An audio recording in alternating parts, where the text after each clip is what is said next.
هل انت عايش ولا بس مرتاح؟ لان الراحة مش دايما حاجة كويسة، احيانا بتكون بداية النهاية. وده بالظبط اللي حصل في فيلم والي. الارض سنة 2805، الكوكب اتساب، بس مش بسبب كارثة مفاجأة، لكن بسبب تراكم بطيء من الاستهلاك. البشر هربوا وسابوا كل حاجة وراهم، وراحوا يعيشوا على سفينة بتقدم لهم كل حاجة، راحة كاملة وبدون أي مجهود. بطل الفيلم والي، روبوت، بس في حاجة البشر فقدوها. والي عنده فضول، عنده اهتمام، عنده قدرة ان هو يختار.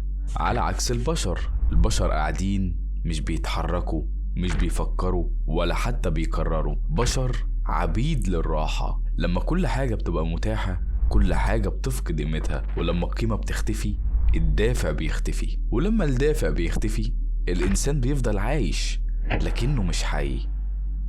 والي بيمشي على كوكب فاضي مفهوش بشر، بس أثرهم في كل حتة. فلوس مترمية على الأرض ملهاش أي قيمة، مش لأن الفلوس غلط، لكن لأن مفيش إنسان بيستخدمها. القيمة مش في الشيء، القيمة في الإنسان. ولما الإنسان بيختفي، كل حاجة بتفقد معناها. الكوكب كله متغطي زبالة، مش لحظة واحدة دمرته، ده زي ما قلنا تراكم بطيء من الاستهلاك. كل حاجة بتستخدم وبتترمي لحد ما العالم نفسه بقى مكب زبالة. بعدها بيظهر إعلان للشركة. الشركة مش بتقولك اهرب، هي بتقولك تعالى ترتاح. سفينة، خدمات، أكل، راحة كاملة من غير ما تقولك التمن. الراحة هنا مش ميزة، الراحة هنا منتج، والإنسان اشتراه ودفع فيه تمن نفسه. والي راجع لنفس الشغل، نفس الروتين لوحده، بس هو مش ميت، لسه بيجمع الزبالة بتاعته، لسه بيختار، لسه عنده فضول. وفجأة بيلاقي حاجة غريبة، زرعة وسط كل الخراب ده. في حاجة لسه عايشة وبياخدها، مش عشان هي مهمة، لكن عشان هو حاسس بقيمتها. وهنا كل حاجة بتتغير. بتظهر شخصية اسمها إيف. إيف مش حرة، مش فضولية، هي متحددة بمهمة، والمهمة بتاعتها إن هي تدور على حياة. والي بينبهر بيها مش عشان شكلها، لكن عشان حركتها. هي بتتحرك لهدف، هو بقاله سنين بدون هدف واضح، لحد اللحظة اللي والي هيديها النبتة. وهنا الحقيقة بتظهر، دي كانت مهمتها من البداية. إيف بتقفل وبتتحول لآلة بالكامل، مفيش مشاعر، مفيش تفاعل، مفيش وجود. والي بيفضل جنبها مش عشان لازم، لكن لأنه اختار إن هو يبقى جنبها. وإيف بترجع للسفينة، ووالي بيطلع وراها من أرض ميتة لنظام مثالي. كل حاجة ماشية بدقة، نظافة، ترتيب، تحكم كامل. وهنا بيظهر الفرق. والي كان عشوائي شوية، بيتوسخ، بيتحرك بدون نظام ثابت، لكن بيظهر قدامه نظام كامل. مو روبوت وظيفته ان هو ينظف. مو ماشي دايما على خط مرسوم، ولا بيبص يمين ولا بيبص شمال، لحد ما والي بيظهر، بيوسخ له المكان، بيكسر له النمط بتاعه. وهنا بيحصل اول خلل. مو والأول مرة يبص حواليه، يشوف حاجة خارج المسار. وظيفته بتقول ينظف، النظام بيقول امشي على الخط. هنا الصدام، لما الوظيفة تتعارض مع النظام. مو بيختار يخرج بره الخط عشان يعمل وظيفته صح، وده كان أول تمرد، مش تمرد كبير، لكن كفاية إن هو يكسر النظام. الفكرة هنا إن النظام الكامل مش بالضرورة نظام حي، أحيانا بيبقى سجن مثالي.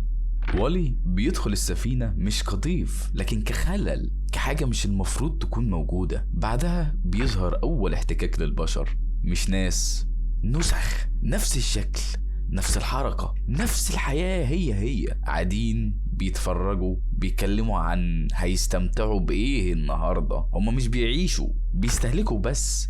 مفيش شغل، مفيش شغف، مفيش اختيار، في راحة وبس. دي مش حياة مرفهة، دي حياة فارغة. وحتى في الأطفال، بيعلموا الأطفال في المدرسة، يعلموهم يفكروا في إيه، مش يفكروا ازاي. العقل موجود لكن مش مستخدم. لحد ما والي بيعمل حاجة بسيطة، بيفصل الشاشة عن سيدة ما، وفجأة دي كانت أول صدمة. الست دي بتبص حواليها، بتشوف العالم لأول مرة، بتشوف البشر، بتشوف مكان، بتشوف واقع. الحاجة دي كانت موجودة طول الوقت، بس هي كانت مش شايفاها. الفكرة إن الإنسان مش أعمى، الإنسان متعود إن هو ما يشوفش. الشاشة مش بتخدعك، الشاشة بتديك حاجة أسهل من إن أنت تبص. وده كان جوهر الفيلم، مش إن الحقيقة مش موجودة، المشكلة إنك بطلت تدور عليها. وبعدها والي بيوصل لمركز القيادة، كل حاجة محسوبة، كل حاجة منظمة زيادة عن اللزوم. ده مش نظام، ده تحكم. الكابتن نفسه قائد بس مش فاهم برضه، هو عايش نفس اليوم نفس الروتين سنين طويلة، مش بيقود، هو بيتبع وخلاص. لحد ما بيسمع حاجة غريبة، إن في حياة على الأرض. ده كان أول شرخ.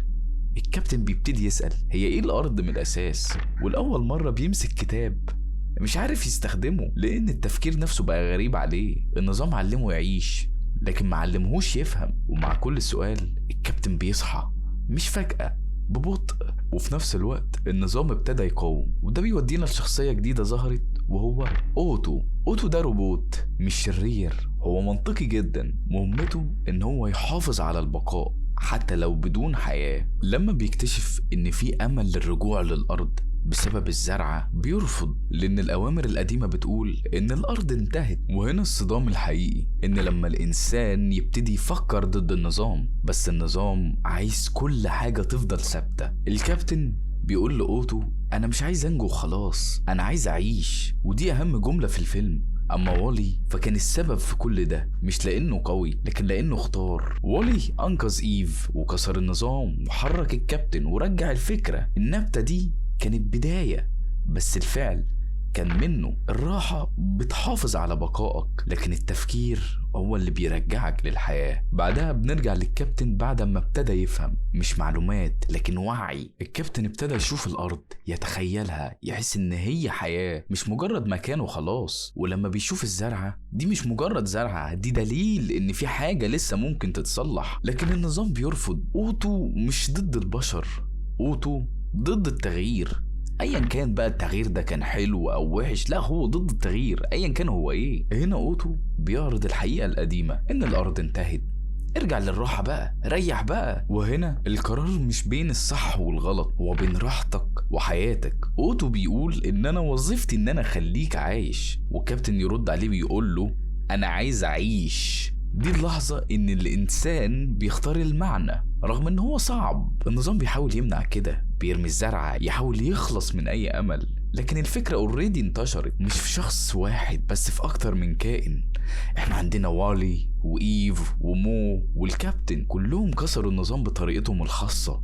وده المهم، ان التغيير مش بيجي مرة واحدة، بيبتدي بخلل صغير. وفي النهاية البشر بيصحوا مش لأن حد قال لهم، لكن لأنهم شافوا إن هم يرجعوا الأرض، مش لأنها بقت مثالية، لكن لأنها محتاجة شغل، محتاجة بنى. وده جوهر النهاية. المعنى مش إن أنت تعيش في عالم مريح، المعنى إنك تعيش في عالم محتاجك. الراحة كانت سجن، والتعب كان الطريق الوحيد للحياة. احنا طول الوقت فاكرين إن المشكلة في الشاشات أو في التكنولوجيا، بس الحقيقة أبسط من كده.